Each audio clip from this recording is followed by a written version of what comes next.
This eye catcher is a 1929 Royal P typewriter that I bought 2 years ago. It is a machine that was offered in multiple colors back in the day, which included blue, green, yellow, I think orange and black. Or white as well. Yeah, white as well. This particular machine still has its case, which ironically is a matching color. It is not something that you see often on these typewriters. They're not common all that much altogether, but definitely not where the case is the same color as the machine. The typewriter is fully functional. Usually Royals from this age tend to have issues such as bearing problems or worn out escapements. So they have a tendency to jump spaces or letters pile up. Another issue is that the rubber usually disintegrates on these kinds of machines. But this typewriter, it has the mechanism of a later version Royal Quiet Deluxe, so it already is updated, but it still has that classic look to it, and it definitely is a great looker. As you can see, the paint is in very good shape. There are some wear marks from where hands have gone over it through the years. It was sold by a typewriter dealer in Vancouver. And here is the keyboard. The spools on this machine are not necessarily Royal. In fact, I believe they are Olympia, but I thought they looked very well and they went well with the rest of the machine, so I installed them. It's a matching set. The machine has a new ribbon installed, as you can see by the ink on the keys. As you can see, the mechanism, or for those with a trained eye, is already an updated version, which were later installed in the Model O's and the Quiet Deluxe Royals, as well as the arrows and the alternatives that they had back then. Here are your margins.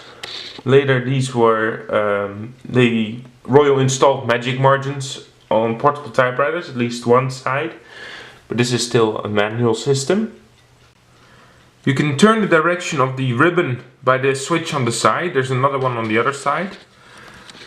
And you can also crank the ribbon spools this way. You do not necessarily have to crank them by hand. You turn this knob and it will turn for you. So if I pull this out, you can see I can adjust the ribbon that way. Here on the back there are some patent dates and some general information. The patents say the machine was patented in 1923, 1924, 1926. And here it says Royal Portable, Royal Typewriter Company incorporated by New York, protected by American and foreign patents and made in the United States of America.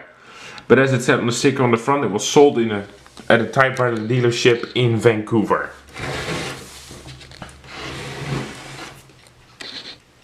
And as I mentioned before, the machine is fully functional, and the reason why I bought it, well, it's quite obvious. It's an incredible looker.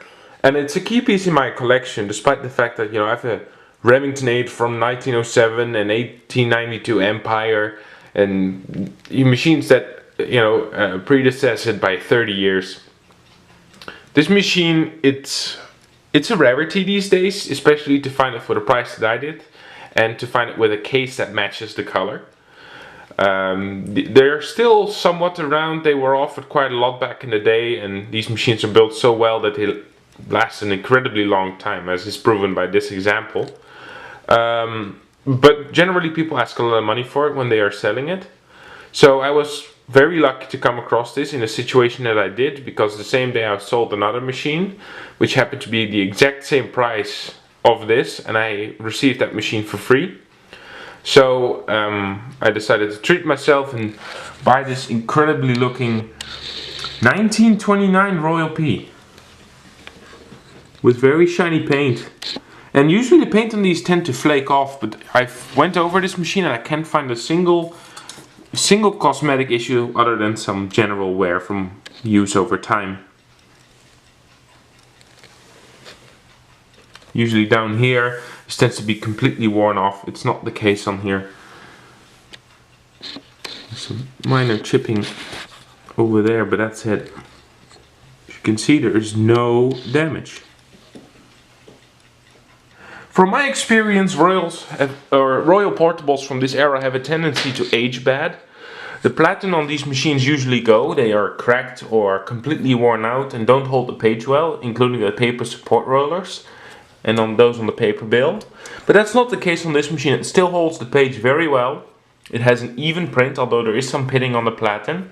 And all the support rollers grip the page incredibly strongly. The escapement doesn't miss a beat, and that's another issue I've come across, and that's the Royals tend to have worn escapements with their finicky mechanisms, and they allow extra spaces between where the letters where they shouldn't be. But this machine has never missed a beat in my presence every time I use it, no matter the speed I use to type. It will always print correctly, which I will prove so later on in the typing sample. And here's a quick look at the case. I sadly do not have the complete strap for it anymore. This is the only piece that came with it. But the case is complete and it's intact. And it's red. It's an uncommon color. I haven't found another Royal P with a matching color. Definitely not in red. I can imagine a blue or dark green one might be out there. But not a red one. I haven't seen one yet. They printed Royal in the top cover. It's hard to see, but in the right light you can make out the decal. And besides that, there's just cosmetic wear, but there's no cracks in the wood, including the bottom panel. I mean, there's wear on the corners here and over here, but besides that, you know, there's some flaking over there, or some of the covers, like the cloth that's around it's coming off a bit. But again, this machine's from 1929, so it's almost 90 years old. It's 88 years old right now, and look at it. It is, you know, it's difficult to believe we will look like this good when we are 88 years old. Anyways, let me turn to the typing sample. Okay, so here's the typing sample. It has an all black ribbon installed right now.